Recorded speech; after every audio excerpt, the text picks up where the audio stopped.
I thought there were 6 of these skills type problems. I didn't realize there were 8, that we have to do 2 more. Number 13, we need to find 15% of 80. I'm going to show you 2 ways to do this. A lot of people are using the multiplying the decimal way, which I like. That's probably the fastest way. It works with any percent. You take the decimal in 15 and move it 2 places to the left. So 15% is the same as 15 hundredths. And you multiply that. 15 hundredths of 80, 15 hundredths times 80. And just like we talked about before, if we're multiplying decimals, we ignore the decimal. So it's like we're multiplying 80 times 15. Put the decimal back in, we need it at the end, but when we're multiplying, we're going to ignore it. 0 times 5 is 0. 8 times 5 is 40. When I'm multiplying by 1, I'm multiplying by the tens place because I'm ignoring that decimal, so I start with a 0. 0 times 1 is 0. 8 times 1 is 8. And we add these up, we get 1200. How many decimal places in this factor? 0.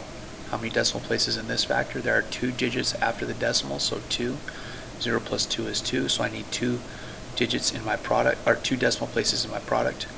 2 digits after the decimal, so 12.00, which is the same as 12. Now, another method that a lot of you like to use, and I think is a good method also, is to figure out 10% and see if we can use 10% to help us out. 10% of 80 is just 8. It's just dividing 80 by 10. Or moving the decimal place in 80 one place to the left. 8.0 is 8. If we can find 10%, we can find 5% because 5% is just half of 10%. 5% of 80 would be half of 8, and that's 4. And then we can just add these 2 percentages together. 10% plus 5% is 15%. And 8 plus 4 is 12. So that's another way to get the answer 12. Okay, 14, we have 7 plus negative 8. We have to remember our rules for adding integers. If the signs are different, we have a positive plus a negative. If the signs are different, we find the difference. So 8 minus 7 is 1. And then we keep the sign of the integer that has the greater absolute value, the one that is farther from 0 on a number line. So consider our 2 integers, positive 7 and negative 8. Which one of those is farther from 0 on a number line?